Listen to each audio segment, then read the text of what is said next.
ನಮಸ್ಕಾರ ಸ್ನೇಹಿತರೆ, welcome back to my channel. ಇಂದಿನ ವಿಡಿಯೋದಲ್ಲಿ ನಾವು ಕೇಳಲಿರುವ ಕತೆ ಮಾನವ ಜೀವನದ ಪರಿವರ್ತನೆಯ ಅತ್ಯಂತ ಅದ್ಭುತ ಉದಾಹರಣೆಯಾಗಿದೆ. ಕಳ್ಳನಾಗಿದ್ದ ವಾಲ್ಮೀಕಿಯ ಕತೆ. ಒಬ್ಬ ಕಳ್ಳ ದಾರಿಯಲ್ಲಿ ಜನರನ್ನು ದೋಚುತ್ತಿದ್ದವನು. ಹೀಗೆ ವಿಶ್ವದ ಮೊದಲ ಕವಿ, ಆದಿಕವಿ ವಾಲ್ಮೀಕಿ ಆಗಿದ್ದಾನೋ ಅದು ನಂಬಲಸಾಧ್ಯವಾದರೂ ಸತ್ಯ ಘಟನೆಯೇ. ಈ ಕಥೆಯು ನಮಗೆ ತೋರಿಸುತ್ತದೆ, ಎಷ್ಟು ಪಾಪಿಯಾದರೂ, ಎಷ್ಟು ಕೆಟ್ಟ ಜೀವನವನ್ನು ನಡೆಸುತ್ತಿದ್ದರೂ ಒಂದು ಕ್ಷಣದ ಜ್ಞಾನೋದಯ, ಒಂದು ಸತ್ಯದ ಬೋಧನೆ ಜೀವನವನ್ನು ಸಂಪೂರ್ಣವಾಗಿ ಬದಲಾಯಿಸಬಹುದು ಎಂದು. ದಯವಿಟ್ಟು ಈ ಕಥೆಯನ್ನು ಪೂರ್ತಿಯಾಗಿ ಕೇಳಿ. ಬಹಳ ವರ್ಷಗಳ ಹಿಂದೆ ತ್ರೇತಾಯುಗದಲ್ಲಿ ಒಂದು ಬೇಟೆಗಾರ ಕುಟುಂಬದಲ್ಲಿ ರತ್ನಾಕರ ಎಂಬ ಬಾಲಕ ಹುಟ್ಟಿದ. ಬಾಲ್ಯದಲ್ಲೇ ಅವನ ಬೇಟೆಯಾಡುವ ಕಲೆ ಕಲಿತನು. ಜೀವನದಲ್ಲಿ ಬಡತನ ತುಂಬಿತ್ತು. ತಾಯಿ ತಂದೆಗಳಿಗೆ ಆಹಾರ ಕೊಡಬೇಕೆಂಬ ಉದ್ದೇಶದಿಂದ ಅವನು ಕಾಡಿನಲ್ಲಿ ಬೇಟೆಯಾಡಿ ಜೀವಿಸುತ್ತಿದ್ದ. ಆದರೆ ದಿನಗಳು ಕಳೆಯುತ್ತಿದ್ದಂತೆ ಬೇಟೆಯ ಮೂಲಕ ಬದುಕುವುದು ಕಷ್ಟವಾಯಿತು. ಆಗ ಅವನು ದಾರಿಯಲ್ಲೂ ಹೋಗುವ ಯಾತ್ರಿಕರನ್ನು ದರೋಡೆ ಮಾಡುವವನಾಗಿಬಿಟ್ಟನು. ಅವನ ಕತ್ತಿಯಿಂದ, ಬಾಣದಿಂದ ನೂರಾರು ಜನರು ಕಾಡಿನಲ್ಲಿ ಸಾವನ್ನಪ್ಪಿದರು. ಜನರು ಅವನ ಹೆಸರನ್ನು ಕೇಳಿದರೆ ಬೆಚ್ಚಿಬಿಡುತ್ತಿದ್ದರು. ಅಯ್ಯೋ, ಕಳ್ಳ ರತ್ನಾಕರ ಬಂದನಂತೆ ಎಂದು.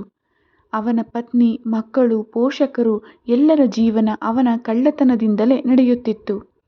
ಆದರೆ ರತ್ನಾಕರನಿಗೆ ಅದು ತಪ್ಪು ಎಂದು ಎಂದಿಗೂ ಅನಿಸಲಿಲ್ಲ. ಅವನು ಭಾವಿಸಿದ, ನಾನು ನನ್ನ ಕುಟುಂಬಕ್ಕಾಗಿ ಮಾಡ್ತಾ ಇದ್ದೀನಿ, ಹೀಗಾದರೆ ಇದು ಪಾಪವೇನೂ ಅಲ್ಲ ಎಂದು. ಒಂದು ದಿನ ಮಹರ್ಷಿ ನಾರದರು ಆ ಕಾಡಿನಲ್ಲಿಂದ ಯಾತ್ರೆಗೆ ಹೋಗುತ್ತಿದ್ದರು. ರತ್ನಾಕರ ತನ್ನ ಸಾಮಾನ್ಯ ಕ್ರಮದಂತೆ ನಾರದರ ದಾರಿಯನ್ನು ಅಡ್ಡಗಟ್ಟಿ ಕತ್ತಿ ತೋರಿಸಿ, ನಿಂತು, ನಿನ್ನ ಬಳಿ ಇರುವ ಎಲ್ಲವನ್ನೂ ಕೊಡು ಎಂದನು. ನಾರದರು ನಗುಮುಖದಿಂದ ಕೇಳಿದರು, ಏಕೆ ಮಗನೇ ಇಷ್ಟು ಪಾಪ ಕರ್ಮ ಮಾಡುತ್ತಿದ್ದೀಯೇ?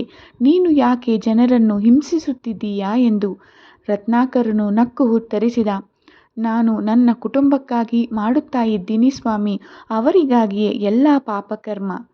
ನಾರದರು ಶಾಂತವಾಗಿ ಹೇಳಿದರು, ಹಾಗಾದರೆ ನೀನು ಮಾಡುತ್ತಿರುವ ಪಾಪದ ಫಲವನ್ನು ನಿನ್ನ ಕುಟುಂಬದವರು ನಿನ್ನ ಜೊತೆ ಹಂಚಿಕೊಳ್ಳುತ್ತಾರೆಯೇ ಎಂದು ಕೇಳು ಎಂದು. ರತ್ನಾಕರ ಆಶ್ಚರ್ಯದಿಂದ ಕೇಳಿದನು, ಅವರು ನನ್ನ ಕಾರಣದಿಂದಲೇ ಬದುಕುತ್ತಾರೆ, ಖಂಡಿತ ಹಂಚಿಕೊಳ್ಳುತ್ತಾರೆ ಸ್ವಾಮಿ ಎಂದನು. ನಾರದರು ಕೂಡ ನಕ್ಕು ಹೇಳಿದರು, ಹೋಗಿ ಕೇಳು, ನಾನು ಇಲ್ಲೇ ನಿಂತು ಇರುತ್ತೇನೆ ಎಂದು. ರತ್ನಾಕರ ತನ್ನ ಮನೆಗೆ ಬಂದು ಪತ್ನಿ, ಮಕ್ಕಳು, ತಂದೆ ತಾಯಿಗಳಿಗೆ ಕೇಳಿದನು, ನಾನು ನಿಮಗಾಗಿ ಪಾಪವನ್ನು ಮಾಡುತ್ತಿದ್ದೇನೆ, ಹೀಗಾದರೆ ಆ ಪಾಪದ ಫಲವನ್ನು ನೀವು ನನ್ನ ಜೊತೆ ಹಂಚಿಕೊಳ್ಳುತ್ತೀರಾ ಎಂದು. ಅವರಿಗೆ ಆ ಪ್ರಶ್ನೆ ಕೇಳಿದ ಕ್ಷಣವೇ ಕಾಂತಿ ಮೂಡಿತ್ತು. ಪತ್ನಿ ಹೇಳಿದರು, ನೀನು ಮಾಡುವುದು ನಿನ್ನ ಇಚ್ಛೆಯಿಂದ, ನಾವು ಕೇವಲ ನಿನ್ನಿಂದ ಆಹಾರ ಪಡೆಯುತ್ತೇವೆ, ಪಾಪವು ನಿನ್ನದೇ ಎಂದು. ತಾಯಿ ತಂದೆಯರೂ ಸಹ ಹೇಳಿದರು, ಮಗನೇ, ನಾವು ನಿನ್ನ ಜನನಕ್ಕೆ ಕಾರಣರಾದವರು, ನಿನ್ನ ಪಾಪಕ್ಕೆ ಕಾರಣರಲ್ಲ ಎಂದರು. ರತ್ನಾಕರ ಕಂಗಾಲಾದನು, ಹೃದಯವು ಕಂಪಿಸಿತು. ಅವನಿಗೆ ಅರಿವಾಯಿತು, ಪಾಪ ಯಾರಿಗೂ ಹಂಚಿಕೊಳ್ಳಲು ಸಾಧ್ಯವಿಲ್ಲ, ಅದು ನನ್ನದೇ ಹೊಣೆ ಎಂದು. ಅವನು ಕಾಡಿಗೆ ಹಿಂತಿರುಗಿ ನಾರದರ ಪಾದಗಳಲ್ಲಿ ಬಿದ್ದನು. ಸ್ವಾಮಿ, ನನ್ನನ್ನು ರಕ್ಷಿಸಿ, ನನಗೆ ದಾರಿ ತೋರಿಸಿ ಎಂದನು. ನಾರದರು ಹೇಳಿದರು, ಮಗನೇ, ನೀನು ರಾಮ ಎಂಬ ದಿವ್ಯನಾಮವನ್ನು ಜಪಿಸು. ಆದರೆ ರತ್ನಾಕರ ಹೇಳಿದ, ಸ್ವಾಮಿ, ನಾನು ಅಷ್ಟು ಪವಿತ್ರನಲ್ಲ, ರಾಮ ಎಂದು ಉಚ್ಚರಿಸಲು ನನ್ನ ನಾಲಿಗೆಯೇ ಅಸಹ್ಯಪಡುತ್ತಿದೆ. ನಾರದರು ನಗುತ್ತಾ ಹೇಳಿದರು, ಹಾಗಾದರೆ ಮರ ಎಂದು ಹೇಳು, ಅದೇ ರಾಮನ ಉಚ್ಚಾರಣೆಯ ಹಿಂದಿನ ರೂಪ ಎಂದರು. ರತ್ನಾಕರ ಮರ ಮರ ಮರ ಎಂದು ಜಪಿಸುತ್ತಾ ಕಾಡಿನಲ್ಲೇ ಕುಳಿತ. ಕಾಲ ಕಳೆಯಿತು, ವರ್ಷಗಳಾದವು. ಅವನು ಚಲನೆಯಿಲ್ಲದೆ ಧ್ಯಾನದಲ್ಲೇ ಮುಳುಗಿದ. ಅವನು ಸುತ್ತ ಹುಳುಗಳು, ಮಣ್ಣು, ಹುಲ್ಲುಗಳಿಂದ ಒಂದು ವಾಲ್ಮೀಕ, ಅಂದರೆ ಅಂಟು ಹುಳಗಳ ಗೂಡು ರೂಪುಗೊಂಡಿತು. ನಾರದರು ಮರಳಿ ಬಂದಾಗ ಅದನ್ನು ನೋಡಿ ಹೇಳಿದರು, ಈತನ ದೇಹದ ಮೇಲೆ ವಾಲ್ಮೀಕಗಳ ಗುಡ್ಡ ಬೆಳೆದಿದೆ, ಇನ್ನು ಮುಂದೆ ಅವನ ಹೆಸರು ವಾಲ್ಮೀಕಿ ಎಂದು. ಅವನ ಧ್ಯಾನದಿಂದ ಜಾಗೃತನಾದ ರತ್ನಾಕರ ಈಗ ಮಹರ್ಷಿ ವಾಲ್ಮೀಕಿಯಾಗಿದ್ದ. ಅವನ ಮುಖದಿಂದ ಪ್ರಕಾಶವು ಹೊರಹೊಮ್ಮಿತ್ತು. ಅವನ ಕಣ್ಣುಗಳಲ್ಲಿ ಜ್ಞಾನ ಕಿರಣಗಳು ಹೊಳೆಯುತ್ತಿದ್ದವು. ಒಂದು ದಿನ ವಾಲ್ಮೀಕಿ ನದಿಯ ತೀರದಲ್ಲಿ ಸಂಚರಿಸುತ್ತಿದ್ದಾಗ ಒಂದು ಕ್ರೌಂಚ ಪಕ್ಷಿ ಜೋಡಿಯನ್ನು ನೋಡಿದ. ಒಬ್ಬ ಬೇಟೆಗಾರ ಅದರ ಗಂಡು ಪಕ್ಷಿಯನ್ನು ಕೊಂದನು. ಹೆಣ್ಣು ಪಕ್ಷಿ ಅಳುತ್ತಾ ಬಿದ್ದು ಬಿಟ್ಟಿತು. ಅದೇ ಕ್ಷಣದಲ್ಲಿ ವಾಲ್ಮೀಕಿಯ ಬಾಯಿಂದ ಒಂದು ಶಾಪದ ವಾಕ್ಯ ನುಗ್ಗಿತು. ಮಾ ನಿಷಾದ ಪ್ರತಿಷ್ಠಾಪ್ತ್ವಂ. ಅದು ಛಂದಸ್ಸಿನ ರೂಪದ ಮೊದಲ ಕಾವ್ಯವಾಕ್ಯ, ಕಾವ್ಯದ ಜನ್ಮಕ್ಷಣ. ಅದರಿಂದಲೇ ವಾಲ್ಮೀಕಿ ಆದಿಕವಿ ಎಂದು ಪ್ರಸಿದ್ಧನಾದ. ಅನಂತರ ಬ್ರಹ್ಮದೇವರು ಅವನಿಗೆ ದರ್ಶನ ನೀಡಿ ಹೇಳಿದರು, ವಾಲ್ಮೀಕಿ, ನೀನು ರಾಮನ ಕಥೆಯನ್ನು ಬರಿ, ಅದು ಯುಗಯುಗಾಂತರಗಳಿಗೂ ಉಳಿಯುವ ಗ್ರಂಥವಾಗುವುದು ಎಂದು.